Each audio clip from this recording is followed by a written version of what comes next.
Bonjour, on va rapidement passer à une étape. On a vu ce que c'est que le data binding. On va le voir dans le cadre d'un projet global de code, c'est-à-dire create, read, update and delete. Donc, ce qu'on va faire, on va rapidement nous projeter en utilisant bien sûr Blazor Server-Side avec Entity Framework Core, comment on peut créer une base de données et donner vie à une application. On va faire une application simple, basique. Donc, sans plus tarder, nous allons switcher vers ma page GitHub. Vous pouvez télécharger les codes sources de l'application, améliorer l'application, modifier le code. Donc, voilà l'exercice qu'on va faire. Vous allez dans mon GitHub, donc mon site GitHub. Voilà, ça s'appelle Blazor for Server, donc Blazor 4 Server. Quand vous sélectionnez, vous avez les codes sources, ok. Vous pouvez rentrer, vérifier des composants. Le service est là, donc vous pouvez ouvrir le service, ok. Vous avez la possibilité de voir comment est-ce que le service a été build, etc., etc. Donc voilà ce que je vous propose. Donc, dans un deuxième temps, je vais vous montrer rapidement ce que donne l'application. Donc, quand vous démarrez l'application, vous avez Homepage avec Blazor côté serveur, server-side. Bienvenue dans cette session de formation sur Blazor server-side. Ensuite, vous avez un compteur. Donc, compteur courant 0. Ajouter 10, ça fait 10. Ajouter 10 encore, ça fait 20. Ajouter 10 encore, ça fait 30, etc., etc. Ensuite, nous avons Student. Quand je sélectionne Student, ici, je vais pas charger des pages ou quoi que ce soit. C'est un seul component où il y a tout. Bien sûr, il y a des avantages, il y a des inconvénients. Les inconvénients, vous allez voir que le code est bordélique. Je vais revenir sur le code. Donc, je viens dans Page, Student Blazor. Alors, bien sûr, c'est ça l'objectif, c'est d'avoir un code bordélique, comme ça. Ouais. On a mélangé page HTML. Alors, je fais collapse ici. Je collapse aussi, ok. Code, ok. On va expliquer tout cela. If create, if edit, if details. Et voilà, nous avons la partie code qui est là, ok. Donc la partie code est là avec beaucoup de fonctions, ok, de méthodes. Tout est là, ok. Donc je fais des collapses. Donc nous allons bien expliquer ce code. Ok, voir les injections, comment les faire. Je vais vous montrer aussi au niveau base de données, App Settings. Nous avons un Connection Strings. Donc, j'utilise un SQL Server Express.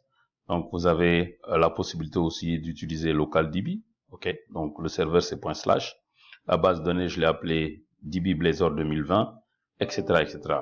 Ensuite, au niveau Startup, la configuration minimale, nous avons rajouté le Add Scope Student Services, donc qui n'est pas tellement...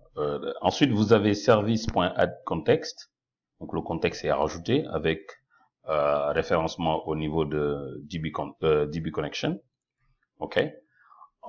DB Connection, vous l'avez ici, donc je l'ai pas appelé Default Connection, attention, donc je l'ai pas appelé Default Connection, je l'ai appelé DB Connection. Donc, si c'était Default Connection, vous mettez Default Connection. Donc, après ça, j'ai installé Entity Framework. Alors, je vais rapidement vous montrer Entity Framework. Je viens dans Dépendance, Get Package. Donc, il suffit simplement d'aller dans Parcourir, de mettre IF Core. Alors, dans IF Core, ce que j'ai installé IF Core 3.1.1.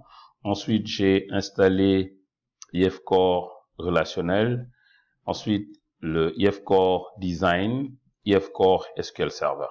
Donc ça c'est très important. Donc nous avons SQL Server, IF Core, voilà.